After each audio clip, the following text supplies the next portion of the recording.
ያ ቀን ፀሐይ ፊቷን የሸፈነችበት፣ ጨረቃ በደም የባረቀችበት ዕለት ነበር። የሰማይና የምድር ጌታ የብርሃን አባት እንደ ተራ ወንጀለኛ በክፉዎች አደባባይ ቆመ። ስቀለው ስቀለው የሚል ጩኸት የአየሩን ንጽሕና በከለሰው ጊዜ፣ እርሱ ግን እንደ የዋህ በግ በጸጥታ ቆመ። ግርፋቱ ሥጋውን ሲበላው፣ ደሙ እንደ ምንጭ ወደ መሬት ሲፈስ፣ ያ ደም ግን የሚጮኸው በቀል ብሎ አልነበረም፣ ይቅርታ እንጂ። ሰማያትን ያለ ምሰሶ ያቆመው እጁ ዛሬ ለችንካር ተዘረጋ። ዓለምን በቃሉ የፈጠረው አንደበቱ ተፈጸመ ሊል ተዘጋጀ። ጥንተ ስቅለት። በዛሬው መርሃ ግብራችን የጌታችን ኢየሱስ ክርስቶስ ጥንተ ስቅለቱን እናሰማለን። ይህ የታሪክ መዘክር ብቻ አይደለም። ይህ የሞት ጽዋ የተገደለበት፣ የሲኦል ደጅ የተሰበረበት የታላቅ ድል አዋጅ፣ ከወርቅ ሳይሆን ከሾህ የተገመደ፣ ከዕንቁ ሳይሆን ከደረቅ እንጨት የተሠራ፣ በመልካም መዓዛ ሳይሆን በሐሞትና በከርቤ የተመላ፣ ያለ በደሉ የበደላችን ዕዳ ከፈለን። እኛ እንድንለብስ እርሱ ተራቆተ፣ እኛ እንድንከብር እርሱ ተዋረደ። የሕይወት ራስ የሆነው ጌታ ስለ እኛ ሕይወት ሲል ሞትን ቀመሰ። የቀኖና መጻሕፍት እንደሚነግሩን በዚያች ሰዓት ተራሮች ተንቀጠቀጡ፣ መቃብራት ተከፈቱ፣ የቤተ መቅደስ መጋረጃ ከላይ እስከታች ተቀደደ። ይህ ለምን ሆነ? ምክንያቱም በመለኮታዊ ፍቅር ፊት ግድግዳ መቆም አይችልምና። ዛሬም ጥንተ ስቅለት ስንል ያንን በዕለተ ዓርብ የተፈጸመውን የማዳን ሥራ እናስባለን። የመድኃኔ ዓለም ስቅለት የሰው ልጅ ወደ ቀደመ ክብሩ የተመለሰበት፣ የአዳም ዕዳ የተሰረዘበት የነጻነት ደብዳቤያችን። ያ ደግሞ ዛሬም ይናገራል። ያ መስቀል ዛሬም ያበራል። መድኃኔ ዓለም በሞቱ ሞታችን አጥፍቶ በትንሣኤው ተስፋን ዘርግቶልናል። ያ ቀን ጊዜ የቆመበት ዕለት ነበር። ተፈጥሮ አፏን ከፍታ ፈጣሪዋን የታዘበችበት፣ ፀሐይ ብርሃኗን እንደ ሰማ ቀልጣ የጨለመችበት ጥቁር ዓርብ፣ ብርሃንን ይሁን ብሎ የፈጠረ ጌታ በጨለማ መጋረጃ ተከበበ። ሕይወትን የሚሰጥ እጅ በችንካር ተቀደደ። ያለ በደሉ የታረደው በግ ደሙን ወደ ሰማይ ሲረጭ፣ መሬት ከግርጌው ተንቀጠቀጠች። አምላኬ አምላኬ ለምን ተውከኝ የሚለው ጩኸት በጎለጎታ ኮረብታ ላይ ሲያስተጋባ፣ መላእክት ክንፋቸውን ዘርግተው በዝምታ አለቀሱ። ለምን ብላችሁ ጠይቁ። ለምን የሰማይ ዙፋኑን ትቶ ወደ ምድር ወረደ? ለምን በግርፋት ሰንበር ሥጋው ተተረተረ? መልሱ እርሱ የተጠማው ውሃ ሳይሆን የእኛን መዳን ነበር። እርሱ የተቸነከረው በመስቀል ላይ ብቻ አይደለም፣ በእኛ ፍቅር እንጂ። የእኛን ኀጢአት እሾህ ለመንቀል ከልቡ የሚፈሰው ፍቅር ለእኛ ምንጭ ሆነን ዘንድ። ያ ጥንተ ስቅለት የተባለው ቀዳሚ መከራ የሰው ልጅ የታረቀበት፣ የዲያብሎስ የክስ መዝገብ የተቀደደበት፣ የሞት መንጋጋ የተሰበረበት የታሪክ አውድማ። ሞት ሆይ መውጊያ የታለ? ሲኦል ሆይ ድል መንሳትህ የታለ? በመድኃኔ ዓለም ስቅለት ሞት ተዋጠ። ያ በዕለተ ዓርብ ተፈጸመ ተብሎ የተነገረው ቃል ዛሬም በነፍሳችን ላይ ይነግሣል። እኛን ለማዳን የወረደው፣ እኛን ለመፈለግ የተሰቀለው፣ እኛን ለማክበር የተዋረደው መድኃኔ ዓለም። ተመልከቱት እስኪ ኪሩቤል በፊቱ የሚንቀጠቀጡለትን ጌታ ዛሬ ጭካኔ በወለዳቸው እጆች መካከል ወድቋል። ዓለምን በደመና የጋረደው እርሱ ዛሬ በምራቅ ተጋረደ። በእጁ መዳፍ ባሕርን የሰፈረ ዛሬ መዳፎቹ በብረት ችንካር ተሰፈሩ። ሰማይ ሆይ እንዴት ዝም አልሽ? ምድር ሆይ እንዴት አልተዋጥሽም? የፈጠራቸው ፍጥረታት ፈጣሪያቸውን ሊሰቅሉት ሲጎትቱት፣ እርሱ ግን እንደ ዝናብ ዝምታን አዘነበ። ጩኸቱ ለበቀል ሳይሆን ለምሕረት የሚማልድ አባት ሆይ የሚያደርጉትን አያውቁትምና ይቅር በላቸው የሚል የፍቅር ጩኸት ነበር። ጥንተ ስቅለት ማለት የሞትና የሕይወት ትግል ነው።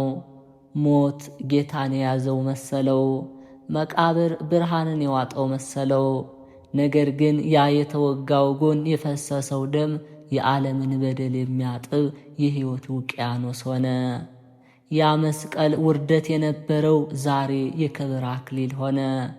የሞት ምልክት የነበረው ዛሬ የትንሣኤ በር ሆነ። በዚያች ቅጽበት መድኃኔ ዓለም በመስቀል ላይ የሞተ ሳይሆን ሞትን የገደለ ንጉሥ ነበር። ስሙ መድኃኔ ዓለም ነው፣ የዓለም መድኃኒት። የጥንተ ስቅለት ታሪክ የጥንት ትዝታ አይደለም። ዛሬም ድረስ በደላችን የሚደመስስ፣ ዛሬም ድረስ ከጨለማ የሚያወጣን፣ ዛሬም ድረስ ልጄ ሆይ ና ብሎ እጆቹን የዘረጋልን የፍቅር ጥሪ። ያ ደም የፈሰሰው ለታሪክ ጸሐፊዎች አይደለም። ያ ደም የፈሰሰው ላንተ ነው። ያ ደም የፈሰሰው ላንቺ ነው። ያ ደም የፈሰሰው ለእኔ። ያ ቀን ሰማይ በድንጋጤ ሰማያዊነቷን የረሳችበት፣ ምድርም በፈጣሪዋ ደም የራሰችበት ሰዓት ነበር።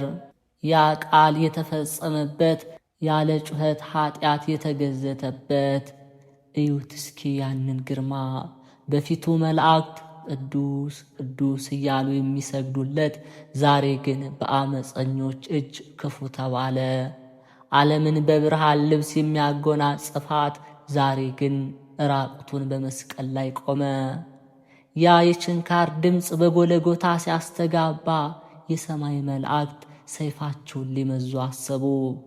ጌታ ግን በዐይን ከለከላቸው። አይሆንም አላቸው። ይህ ደም መፍሰስ አለበት። ለአዳም ዕዳ ተመታ፣ የሔዋንን ሲቃይ ሻረ፣ የሞትን ደጅ ዘጋ። ያ የቀላ ደም ወደ መሬት ሲንጠባጠብ መሬት አልዋጠችውም፣ ታተመችበት እንጂ። የሰው ልጅ የነጻነት ማኅተም ሆነ። ያለ እሱ ደም ሰማይ ዝግ ነበር። ያለ እሱ ሞት መቃብር ንጉሥ ነበር። መድኃኔ ዓለም ስሙ ብቻውን ትርጉም ነው። በጥንተ ስቅለቱ ጥላቻን በፍቅር ቀበረው፣ ትዕቢትን በትሕትና ሰበረው፣ ሞትን በሞቱ ገደለው። መስቀሉ ዛሬ የውርደት እንጨት አይደለም፣ የፍቅረኛሞች ቀጠሮ ሳይሆን የአምላክና የሰው ዕርቅ የታተመበት ሰነድ። በጎለጎታ ላይ የፈሰሰው ደም ዛሬም አልደረቀም። በኀጢአት ለቆሸሸች ነፍስ ሳሙና፣ ለደከመች ልብ ኃይል፣ ተስፋ ለቆረጠች የዓለም ብርሃን። ያ የታረደው በግ ዛሬ የይሁዳ አንበሳ ሆኖ ተነሳ። በጥንተ ስቅለቱ የፈሰሰው ደም እንደ ወንዝ ፈሰሰ እንጂ አልጠፋም፣ እንደ ፀሐይ በራ እንጂ አልከሰመም። ጌታ ሆይ ስቅለት ስቅለቴን ሻረው፣ ሕማም ሕመሜን ፈወሰው። ያቺ ጥንታዊት ዕለት ዓለምን ካሮጌው ቀንበር አውጥታ በመድኃኔ ዓለም አዲስ ልደት አጠመቀቻት። ተፈጸመ። ይህ ቃል በመስቀል ላይ ሲነገር ሲኦል የያዘችውን ሲሳይ አስረከበች። አዳም ከ4000 ዘመናት ስደት በኋላ ወደ ገነት ተመለሰ። የጥንተ ስቅለት ድል የኀጢአት ግድግዳ የጥንተ ስቅለት ድል የኀጢአት ግድግዳ መፈራረስ ነበር። መድኃኔ ዓለም ሲባል ስም ብቻ አይደለም፣ የነፍስ መጠለያ እንጂ። መድኃኔ ዓለም ሲባል ታሪክ ብቻ አይደለም፣ የዘላለም ቃል ኪዳን እንጂ። እርሱ በቆሰለበት ቁስል እኛ ዳንን፣ እርሱ በታሰረበት እስራት እኛ ተፈታን። ስለዚህ ድንጋዮች ይጩኹ፣ ደመናት ይዘምሩ፣ ያ የታረደው ጌታ ዛሬ ሰማይና ምድርን አስታርቋል። በጥንተ ስቅለቱ የከፈለው ዋጋ ዛሬ ለሰው ልጅ ሁሉ ነጻነት ሆኗል። ሞት በድል ተዋጠ። ያ ችንካር የድል መክፈቻ ሆነ።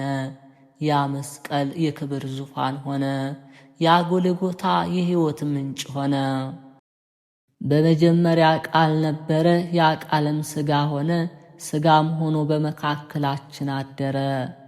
ነገር ግን ዓለም የገዛ ፈጣሪዋን አላወቀችውም። ዛሬ ጥንተ ስቅለት ስንል ሰማይ ለምድር የሰጠችውን ታላቅ መሥዋዕት እናስባለን። ያለ በደሉ የታረደው በግ ስለ እኛ በደለኛ ተባለ። ያለ ኃጢአቱ የተሰቀለው ጌታ ስለ እኛ እርኩስ ተባለ። ይህ ነው እንግዲህ የአምላክ ፍቅር፣ በሰው ልክ ተሰፍቶ በሰው ልክ ተቆርጦ ለሰው ልጅ የዳነበትን ልብስ የሰፋበት የጎልጎታ ስፌት። ተመልከቱት፣ ያ የተወጋው ጎን ዛሬም ክፍት ነው። ለማን? ለተጠማ ሁሉ፣ ለማን? ለደከመው ሁሉ። በጥንተ ስቅለት ዕለት መለኮትና ትሕትና ተሳሳሙ፣ ፍትሕና ምሕረት ተገናኙ። የእኛን የሐሳብ እሾህ ነቀለ፣ የእኛን የኀጢአት ሰንሰለት በጠሰ፣ የእኛን የሕይወት መራራነት ወደ ጣፋጭነት ቀየረ።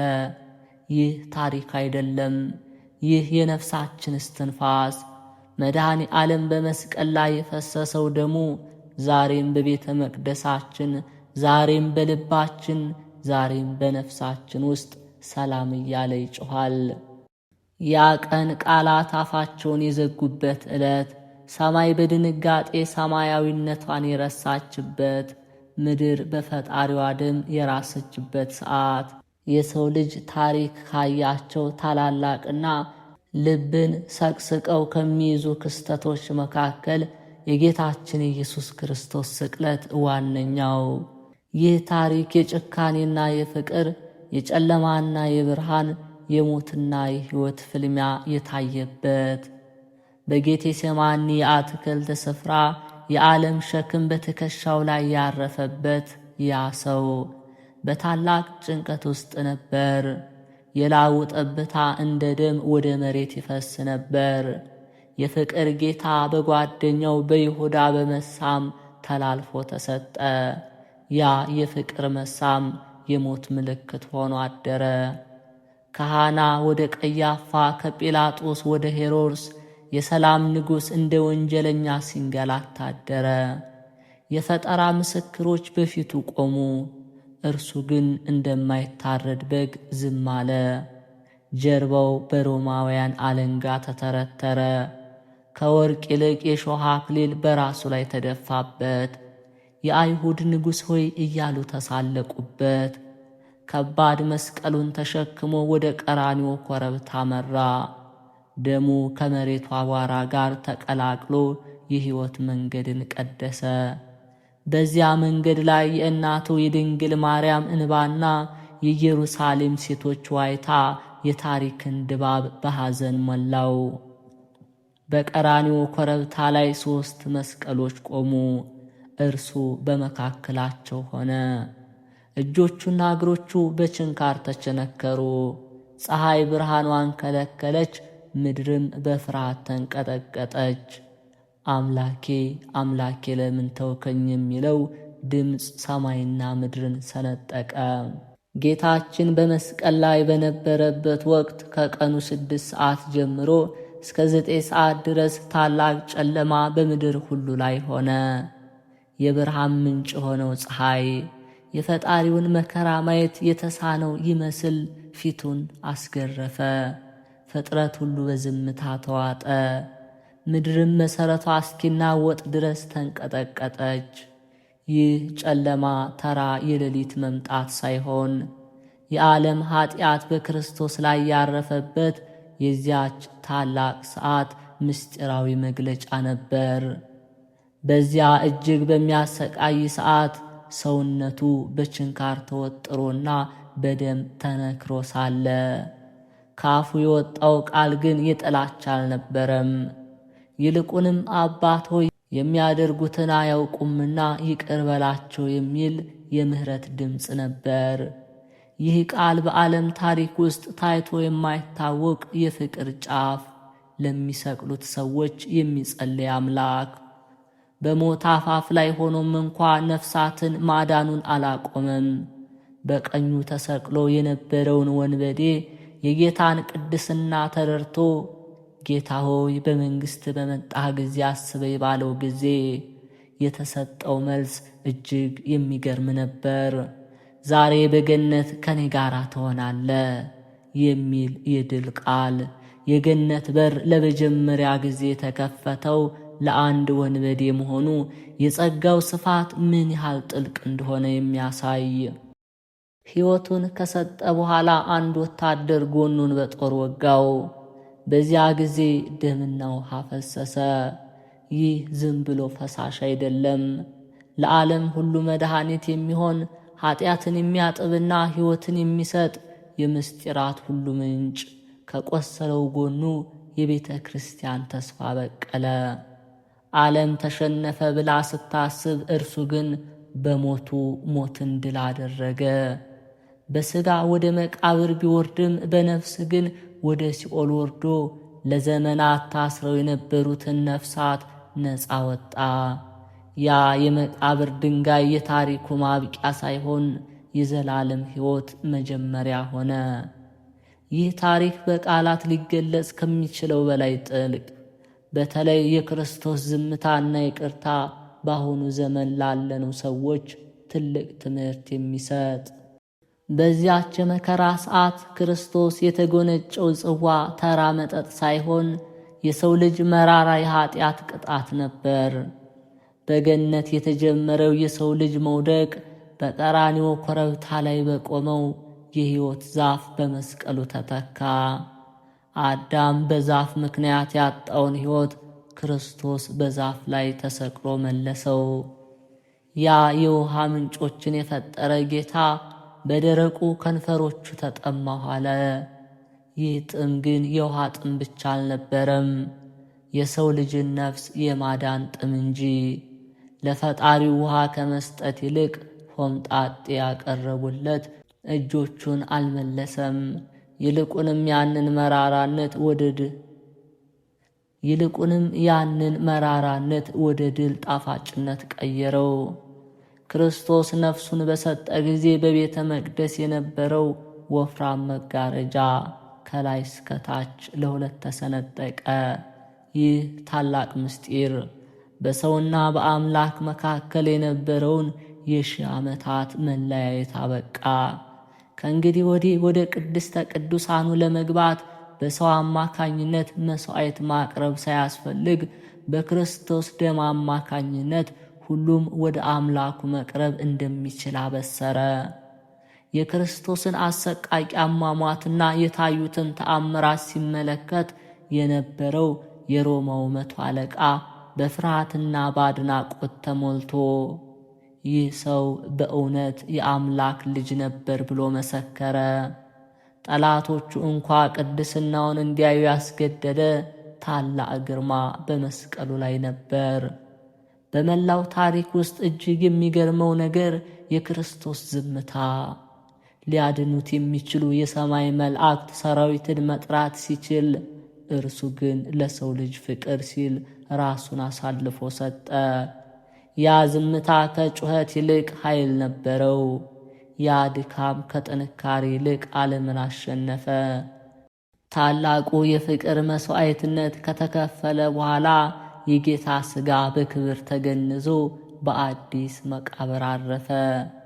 ያች ቅዳሜ ለዓለም የዝምታ ቀን ነበረች። የሞት ኃይል ያሸነፈ የመሰለባት፣ ደቀ መዛሙርቱ በተስፋ መቁረጥ የተዋጡባት ሰዓት። ነገር ግን ያ ዝምታ የድል መብሰሪያ ዋዜማ። በመቃብር ውስጥ የነበረው ሕይወት እንጂ ሞት አልነበረም። እርሱ በመቃብር ሆኖ የሞትን መውጊያ እየሰበረ የሲኦልን የብረት መዝጊያዎች እየቀጠቀጠ ነበር። እሁድ ማለዳ ገና ጎህ ሳይቀድ ምድር በታላቅ መናወጥ ተንቀጠቀጠች። ብርሃናቸው እንደ መብረቅ የሚያንጸባርቅ መላእክት ከሰማይ ወረዱ። ያ ከባድ የመቃብር ድንጋይ ተንከባለለ። ድንጋዩ የተንከባለለው እርሱ እንዲወጣ ሳይሆን እርሱ አስቀድሞ ተነስቷልና፣ ዓለም መቃብሩ ባዶ መሆኑን የሚያሳይ። ወደ መቃብሩ ሽቶ ይዘው የመጡት ሴቶች ባዶውን መቃብር አይተው በደነገጡ ጊዜ የመላእክቱ ድምፅ በድንቅ ቃላት ተሰማ። ሕያውን በሙታን መካከል ስለምን ትፈልጉታላችሁ? ተነስቷል እንጂ ከዚህ የለም። ይህ ቃል የታሪኩን አቅጣጫ ቀየረው። ሞት ለዘላለም ተሸነፈ፣ መቃብርም ባዶውን ቀረ። ጌታችን መድኃኒታችን ኢየሱስ ክርስቶስ በመስቀል ላይ በነበረባቸው ሰዓታት ሰማይና ምድር ይነጋገሩ ነበር። ሰማይ በጨለማ ሲሸፈን፣ ምድር ደግሞ በድንጋጤ ተናወጠች። ይህ ዝምታ የመለኮት ቋንቋ ነበር። እያንዳንዱ ጠብታ ደም ወደ መሬት ሲፈስ ለዘመናት በኃጢአት የዛለችው ምድር ይቀድሳት ነበር። ያ መከራ ተራ ሲቃይ ሳይሆን አዲስ ፍጥረት የሚወለድበት የምጥ ሰዓት ነበር። በመስቀሉ አናት ላይ በሦስት ቋንቋዎች በዕብራይስጥ፣ በግሪክና በላቲን የአይሁድ ንጉሥ የሚል ጽሕፈት ተለጥፎ ነበር። ይህ በአጋጣሚ የሆነ ሳይሆን የክርስቶስ ንግሥና ለዓለም ሁሉ መሆኑን የሚያበስር የፍቅር ፊርማ። ጲላጦስ የጻፍኩትን ጽፌአለሁ ሲል ሳይገነዘበው የክርስቶስን ዘላለማዊ አሸናፊነት ለዓለም ሁሉ አወጀ። ከትንሣኤው በኋላ ጌታ ለደቀ መዛሙርቱ ሲገለጥላቸው መጀመሪያ የተናገረው ቃል ሰላም ለእናንተ ይሁን የሚል ነበር። ያ የፈሩትና የሸሹት ደቀ መዛሙርት በፍቅር ተጠገኑ። በጴጥሮስ ክህደት ፈንታ ፍቅር ተተካ። በማስያስ ጥርጣሬ ፈንታ እምነት በቀለ። መስቀሉ የፈረደባቸው ሰዎች ትንሣኤው ዳግም አቆማቸው። አሁን መስቀሉ የውርደት ምልክት መሆኑ አብቅቶ የድልና የክብር አርማ ሆኗል። ያ የተናቀው ኮረብታ ጎልጎታ የዓለም የብርሃን ማማ ሆነ። ክርስቶስ ወደ ሰማይ ሲያርግ ለሰው ልጅ የሰጠው ትልቁ ስጦታ እስከ ዓለም ፍጻሜ ድረስ ሁልጊዜ ከእናንተ ጋር ነኝ የሚለው የማይታጠፍ ቃል።